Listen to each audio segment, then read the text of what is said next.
We're in one of the most difficult areas to build a bike trail beside the railway line. We have steep slopes either side, but I'm trying to indicate here to you, this bottle depicts 1.5 meters from the center of the track. My tape measure there is at 2.5 meters over to that side over there. Covering this drain, you can build a path, allowing water flow underneath, and you're still not at the edge of that cut there, cutting.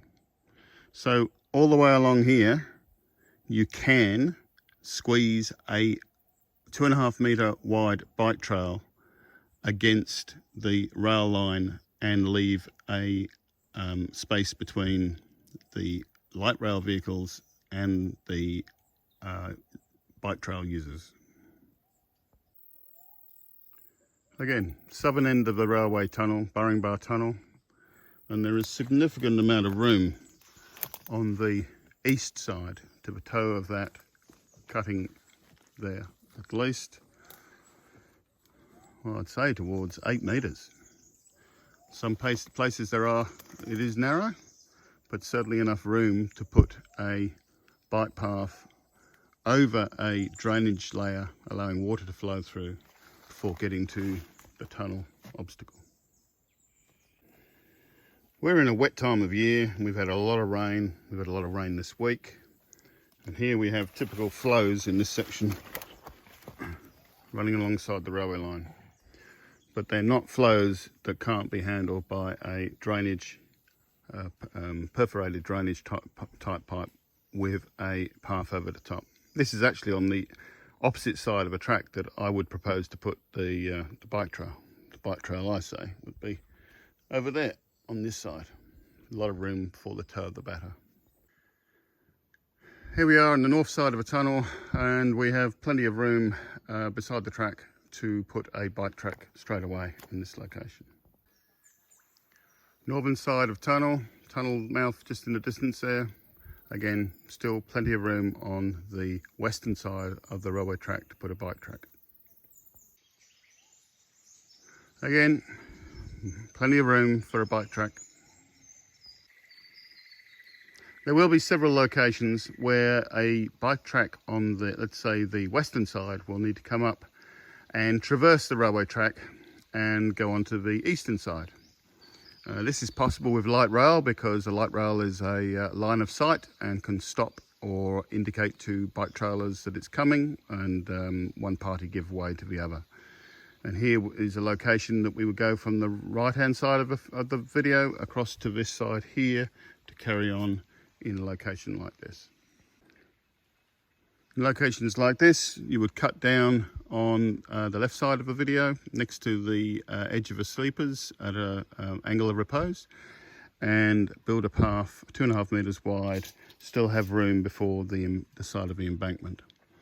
Remembering the load from a railway sleeper, the angle of repose is 45 degrees. Take that load down into the ground, and therefore the path can easily be built alongside. Locations such as these are some of the most tricky on the route to come up with a solution. But even though they're tricky, the distances that we're talking about are only some 20 or 30 meters in each location that we have these obstacles. Here on this side, we have a pipe culvert on this side, which could easily be extended, cut into the batter slightly, and have a path on this side. Well, admittedly, it's tight. On this side over here, we have a situation where it drops away quite steeply. But again, I'd say it is only a short distance from over there to over here that we have to deal with this obstacle. This is not impossible for civil engineers. In a lot of locations, and this is one of the tightest, I still have 2.5 meters from the toe of the batter across to what I need to have for the edge of a light rail line.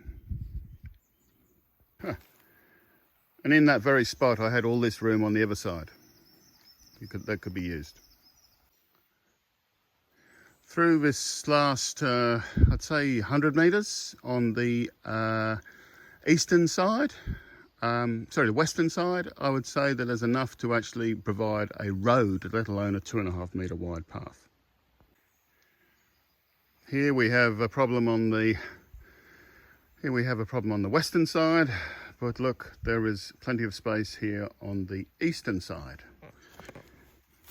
Lot of room. Majority of trees can be left in place for the path to wind in and around as we go, and leave the majority of the established trees in place without touching them. This is one of the most difficult places.